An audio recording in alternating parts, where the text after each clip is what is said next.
Welcome, today we're going to show you how to fix stuck on loading screen on Windows 10 or 11.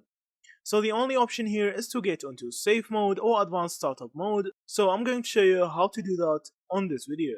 So to access advanced startup option during boot, every time your Windows PC boots up, you have two options. So the first one is that you can actually press F2 to access your BIOS settings, or you can press on F10 to access the boot or startup menu. So this is how it looks like on HP laptop.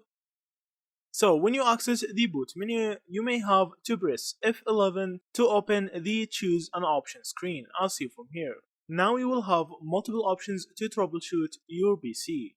So you can choose one of these options. You can actually system restore, system image recovery, startup a repair option, or you can use command prompt. Also, you can choose from startup settings.